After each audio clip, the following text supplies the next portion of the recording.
You are my goal, my Father, only you.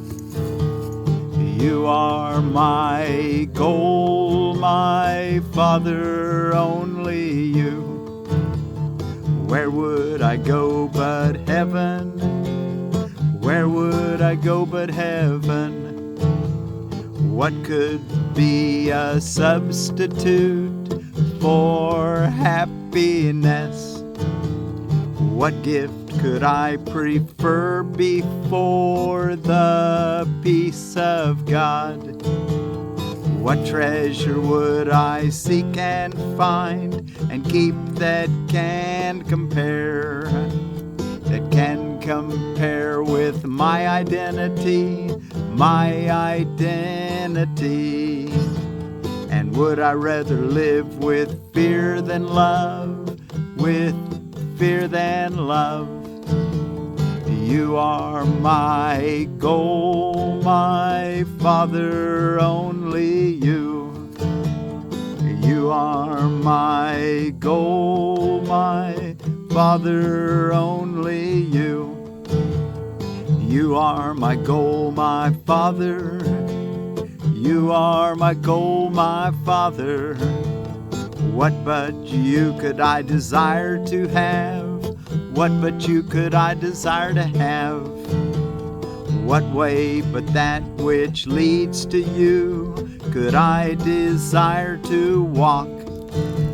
And what except the memory of you could signify to me the end of dreams? The end of dreams and futile substitutions for the truth. You are my only goal. You are my only goal.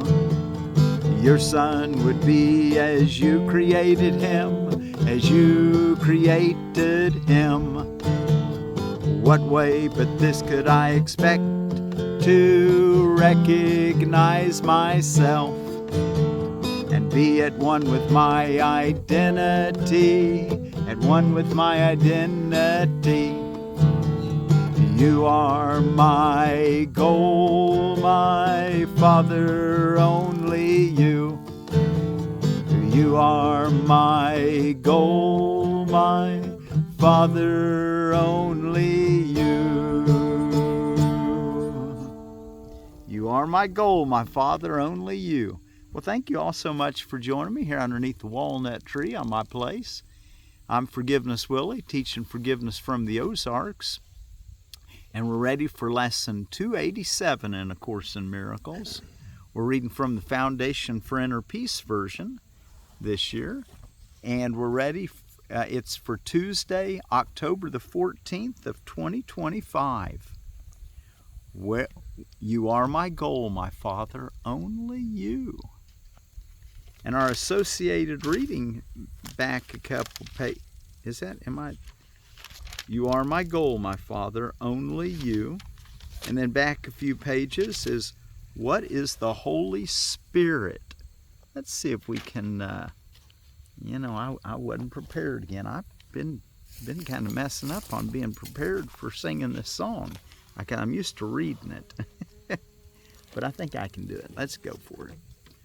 What is the Holy Spirit?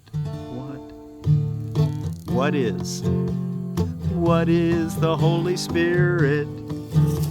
The Holy Spirit mediates between illusions and the truth, since he must bridge the gap between reality and dreams. Perception leads to knowledge through the grace that God has given him, to be his gift to everyone who turns to him for truth. Across the bridge that he provides, our dreams all carry to the truth, to be dispelled before the light of knowledge, to be dispelled before the light of knowledge.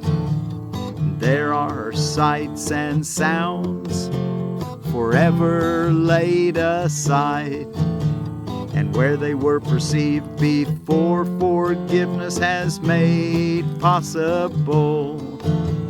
Forgiveness has made possible. Perception's tranquil end. The goal the Holy Spirit's teaching sets is just this end of dreams. For sights and sounds must be translated from the witnesses to fear to those love.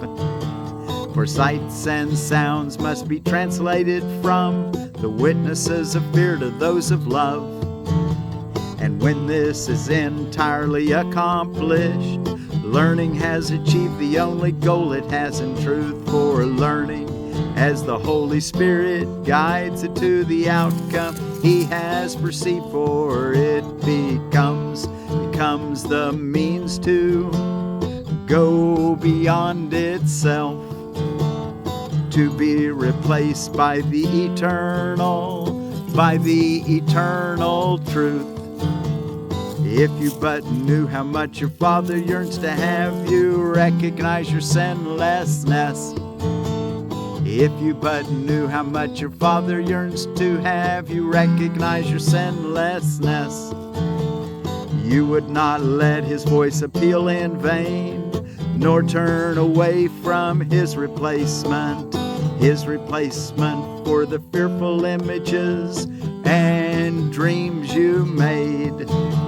The Holy Spirit understands the means you made by which you would attain what is forever unattainable, forever unattainable. And if you offer them to Him, He will employ the means you made. The means you made for exile, to restore your mind to where it truly is at home. And if you offer them to Him, He will employ the means you made for exile, to restore your mind to where it truly is at home.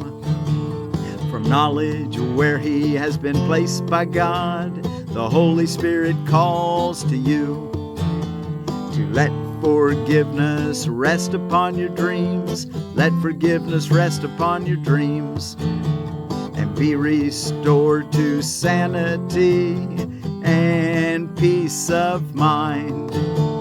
Without forgiveness will your dreams remain to terrify you, and the memory of all your Father's love will not return to signify the end of dreams has come. Accept your Father's gift. It is a call from love to love. Accept your Father's gift. It is a call from love to love. Let it be but itself. The Holy Spirit is His gift by which the quietness of heaven is restored to God's beloved Son. Heaven is restored to God's beloved Son. Would you refuse to take the function of completing God? Would you refuse to take the function of completing God? Would you refuse to take the function of completing God, when all He wills is that you be complete? Would you refuse to take the function of completing God, when all He wills is that you be complete? God wills that you be complete. That is all He wills. Would you refuse to take the function of completing God, completing love, when all He wills is that you be complete? And our lesson today: you are my goal, my Father, only you. You are my goal, my Father, only you. Well, thank you again. Did I say I'm Forgiveness Willie? I usually like to tell everybody that so that if someone new shows up, you know my name. This is chapter 7, I think of it as it's the 7th associated reading. What is the Holy Spirit? The Holy Spirit mediates between illusions and the truth, since he must bridge the gap between reality and dreams. Perception leads to knowledge through the grace that God has given him. And then, of course, our lesson for today, you are my goal, my Father, only you. And be sure that you do your morning practice period for as long as you like. Get your day started right. Before you go to sleep at night, go back into the silence with this idea. You are my goal, my Father, only you. But be sure to let your thoughts be still and quiet in both of those 2 longer practice periods, and kind of step out of your cranial, out of your mind, out of the workings of the ego, the conscious mind, you might call it that. The mind that has a self-concept, which we're going to finish that section in our text reading. Let's go there next. And then also throughout the day, every hour of the day, bring that idea to your mind. You are my goal, my Father, only you. Make sure when you check in that you make sure you're at peace, that you're happy, that you're fulfilling your function as a son of God, spreading love. The only thing worth doing. Okay, let's see. We're in chapter 31, the final vision. If you're reading from the original edition, it would be still chapter 31, but it's called The Simplicity of Salvation. That's the chapter title in the original edition. Paragraph 10 in the final vision, this is called the Self-Coccept versus Self, Roman numeral 5. We read through paragraph 11. Let's start with 11. Let's start with paragraph 10. That you are what your brother made of you seems most unlikely, even if he did, who gave the face of innocence to you. Is this your contribution? Who is then the you who made it? And who is deceived by all your goodness and attacks it so? Let us forget the concept's foolishness and merely think of this. There are 2 parts to what you think yourself to be. If one were generated by your brother, who was there to make the other? And from whom must something be kept hidden? If the world is evil, there is still no need to hide what you are made of. Who is there to see, and what but is attacked could need defense? 11. Perhaps the reason why this concept must be kept in darkness is that in the light, the one who would not think it true is you. And what would happen to the world you see if all its underpinnings were removed? Your concept of the world depends upon the concept of the self. Your concept of the world depends upon this concept of yourself. And both would go if either one were ever raised to doubt. The Holy Spirit does not seek to throw you into panic, so he merely asks if just a little question might be raised. Doesn't want to throw you into panic, so he just asks a little question. Who is this self? Who's making a concept of myself? 12. There are alternatives about the things that you must be. You might, for instance, be the thing you chose to have your brother be. This shifts the concept of the self from what is wholly passive, and at least makes way for active choice and some acknowledgement that interaction must have entered in. There is some understanding that you chose for both of you, and what he represents has meaning that was given it by you. It also shows some glimmering of sight into perception's law, that what you see reflects the state of the perceiver's mind. Yet who was it that did the choosing first?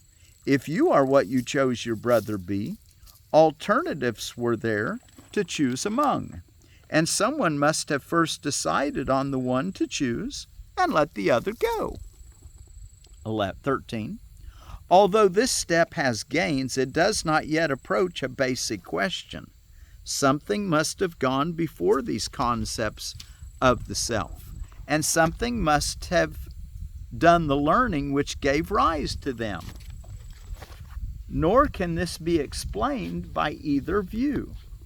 The main advantage of the shifting to the second from the first is that you somehow entered in the choice by your decision.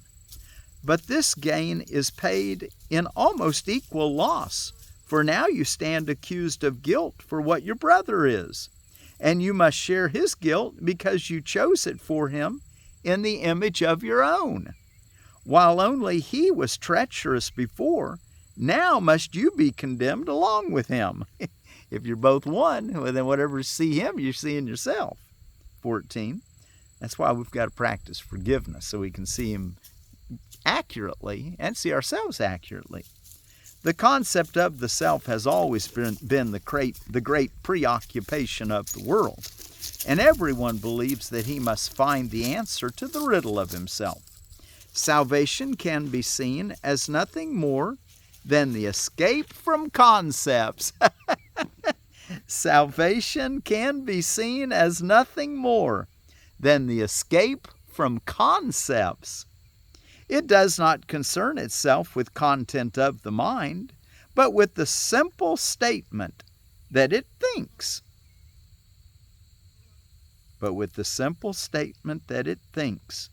And what can think has choice, and can be shown that different thoughts have different consequence. So it can learn that everything it thinks reflects the deep confusion that it feels about how it was made and what it is. And vaguely does the concept of the self appear to answer what it does not know. 15. Seek not yourself in symbols. There can be no concept that can stand for what you are. What matters it which concept you accept while you perceive a self that interacts with evil and reacts to wicked things? Your concept of the self will still remain quite meaningless, and you will not perceive that you can interact but with yourself. To see a guilty world is but the sign your learning has been guided by the world, and you behold it as you see yourself. The concept of the self embraces all you look upon, and nothing is outside of this perception. If you can be hurt by anything, you see a picture of your secret wishes, nothing more than this. And in your suffering of any kind, you see your own concealed desire to kill. In suffering of any kind, you see your own concealed, secret desire to kill, or a desire to attack. Defend yourself, righteous indignation, maybe you might call it. But it comes to bite you back. You send out protection by attack, and attack comes back at you. It's a double-edged sword. What you send out's what you're going to get back. Paragraph 16. You will make many concepts of the self as learning goes along. Each will show the changes in your relationships as your perception of yourself is changed. There will be some confusion every time there is a shift, but be you thankful that the learning of the world is loosening its grasp upon your mind. And be you sure and happy in the confidence that it will go at last, and leave your mind at peace. The role of the accuser will appear in many places and in many forms, and each will seem to be accusing you. Yet have no fear, it will not be undone. That's the Holy Spirit's function, to undo all those concepts that thought we needed to use attack. He says we're going to change our concept of ourselves many times. There'll be a little confusion each time, but take heart, be happy, be thankful that your fixed perception of the world is being removed by the Holy Spirit, and your willingness to let the Holy Spirit guide your thoughts. The world can teach no images of you unless you want to learn them. There will come a time when images have all gone by, and you will see you know not what you are. It is to this unsealed and open mind that truth returns unhindered and unbound. Where concepts of the self have been laid by is truth revealed, exactly as it is. When every concept has been raised to doubt and question, and been recognized as made on no assumptions that would stand the light, then is the truth left free to enter in its sanctuary, clean and free of guilt. That's salvation.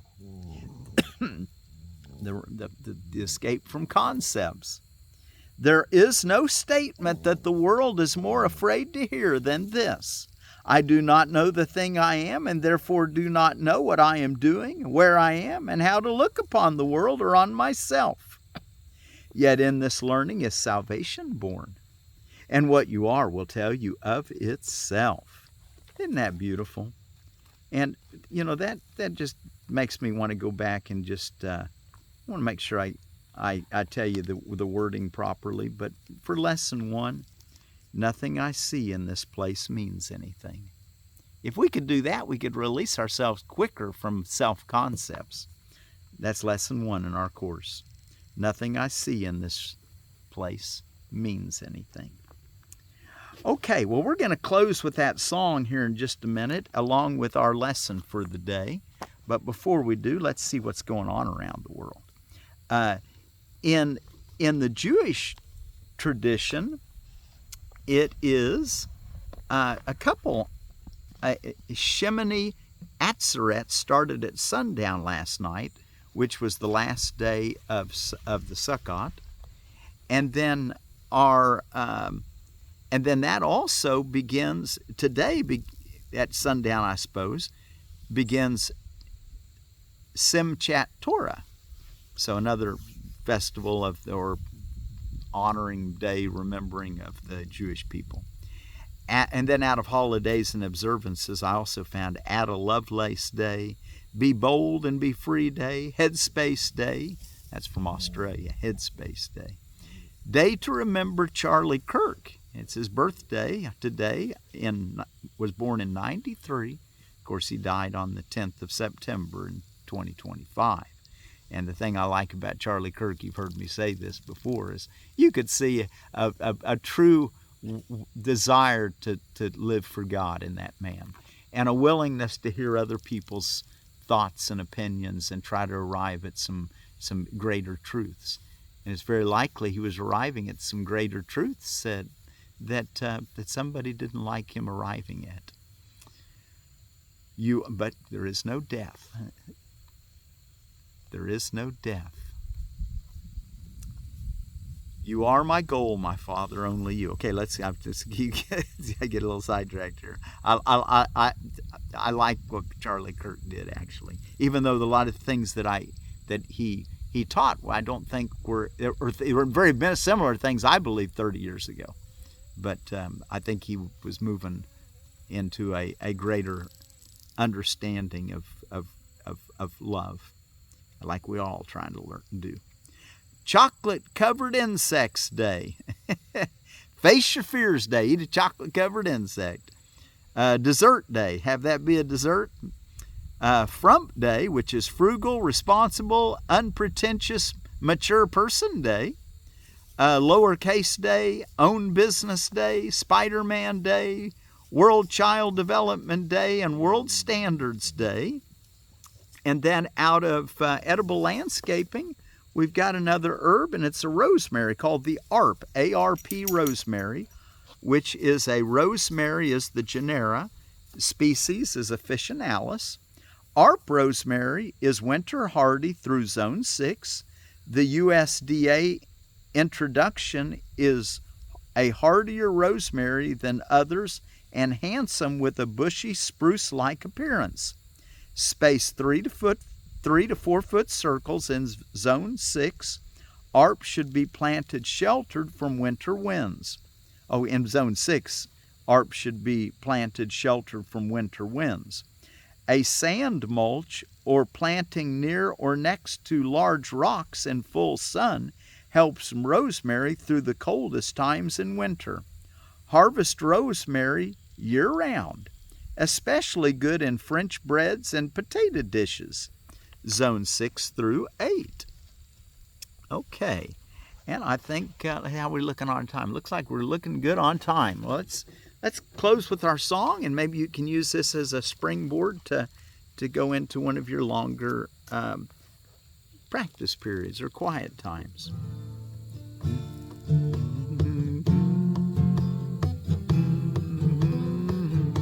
Remember our lesson? You are my goal, my Father, only you. You are my goal, my Father, only you. And then out of our text, there is no statement that the world is more afraid to hear than this. I do not know the thing I am, and therefore do not know what I am doing, where I am, or how to look upon the world or on myself. Yet in this learning is salvation born, and what you are will tell you of yourself. One more time on that. There is no statement that the world is more afraid to hear than this. I do not know the thing I am, and therefore do not know what I am doing, where I am and how to look upon the world or on myself. Yet in this learning is salvation born, and what you are will tell you of itself. You are my goal, my Father, only you. You are my goal, my Father, only you. Where would I go but heaven? What could be a substitute for happiness? What gift could I prefer before the peace of God? Before the peace of God. What treasure would I seek and find and keep that can compare with my identity? Oh, what treasure would I seek and find and keep that can compare with my identity? And would I rather live with fear than love? With fear than love? Of course not. You are my goal, my Father, only you. You are my goal, my Father, only you. You are my goal, my Father. You are my goal, my Father. What but you could I desire to have? What but you could I desire to have? What way but that which leads to you could I desire to walk? What way but that which leads to you could I desire to walk? And what except the memory of you could signify to me the end of dreams? The end of dreams and futile substitutions for the truth. You are my goal, your son would be as you created him. You are my goal, your son would be as you created him. What way but this would I expect to recognize myself and be as one with my identity? What way but this could I expect to recognize myself and be at one with my identity? You are my goal, my Father, only you. You are my goal, my Father, only you.